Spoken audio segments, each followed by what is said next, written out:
Halo sahabat bediler, selamat datang di channel kami, The Old Hunter.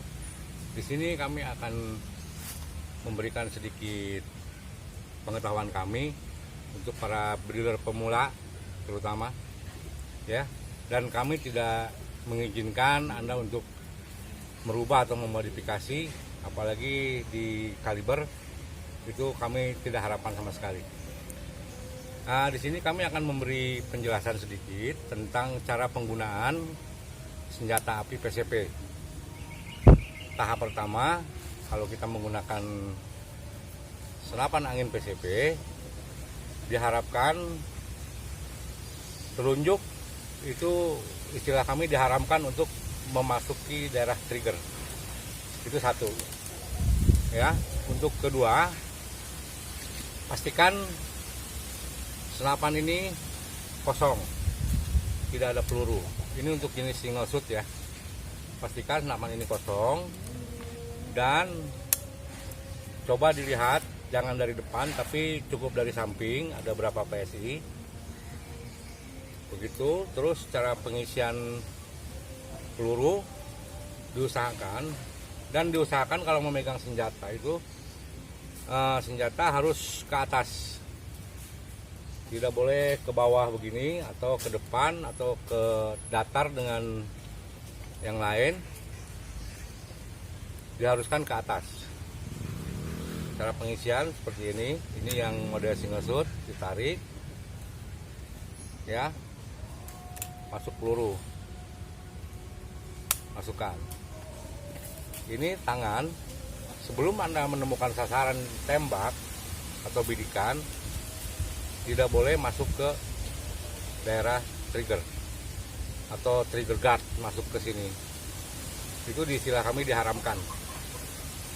Nah, untuk selanjutnya, kalau sasaran tidak ada atau kita batal menembak, kita bisa merilis dari senjata itu sendiri. Karena ini udah posisi masuk, sekarang kita rilis, kita tekan, kita dorong. Ini udah aman. Nah, dianjurkan seperti itu. Oke. Nah, tadi itu untuk penguasaan senjata yang jenis single shoot. Sekarang yang jenis magazen. Istilah kebanyakan orang pakai sistem, saya nggak mau sebut merek karena itu adalah merek. Jadi ya, saya ingatkan juga di sini kami tidak menjual ya. Kami hanya memberi sedikit pengetahuan yang kami ketahui tentang penguasaan atau tata cara memakai senjata angin jenis PCP. Nah, sekarang saya akan ini jenis yang memakai magazen ya. Caranya seperti ini. Nah, ini kita kosongkan dulu, kita buang dulu. Nah, kita buang. Ini berarti kosong ya, kosong. Caranya begini. Ini magazen dimasukkan. Nah, ini berarti peluru sudah masuk ke laras ya, atau istilah lebih kerennya sudah masuk chamber lah begitu. Dan memegang senjata ini setelah diisi peluru itu dianjurkan selalu ke atas, jangan ke bawah begini atau ke daerah yang bisa mengenai sasaran datar. Dianjurkan selalu ke atas. Nah, karena ini sistemnya pakai magazen, jadi ini ada cancel yang disebut cancel kokang ya. Caranya seperti ini, karena ini modelnya seperti ini. Ada model yang lurus biasa, ini model lipat ya. Jadi kita buka dulu, kita tekan. Kalau saya menggunakannya seperti ini, tekan ini. Nah ini udah bebas.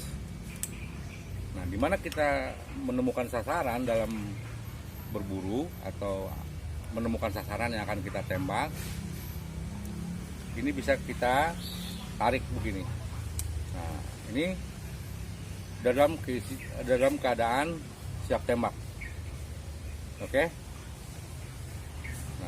sekali lagi saya anjurkan cara melilitnya seperti ini. Kalau ini ada yang di kiri cancel kokangnya, kalau saya sejajarkan dengan ini supaya mudah menguasainya. Dalam berjalan juga, kita dalam perjalanan dalam berburu, saya anjurkan membawa senjata itu ya laras itu terlalu ke atas seperti ini, begini. Jangan membawa senjata begini kecuali memang kita pastikan di area itu kosong, tidak ada orang atau apapun yang bisa kena sasaran tembak selain yang kita tembak. Begitu. Ini untuk jenis senapan yang memakai magazen.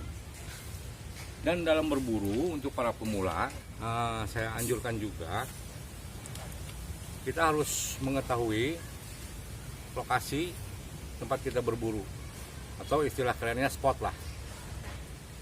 Nah, kita selidiki dulu, kita teliti dulu, kita amati dulu apakah ada sasaran di daerah mana dan tidak berbahaya untuk jadi sasaran peluru nyasar. Itu penting, itu sangat penting ya, karena senapan ini powernya tinggi, itu bisa membahayakan orang lain juga kalau kita tidak hati-hati.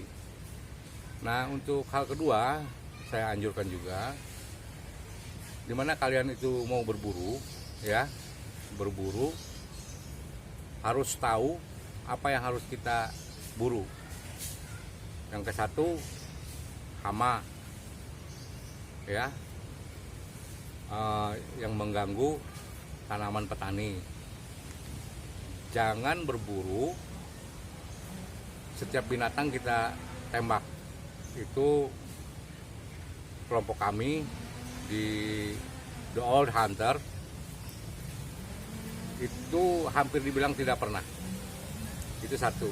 Dua, spot atau wilayah tempat kita berburu diusahakan, satu, bukan taman nasional, kedua, juga bukan hutan lindung gitu.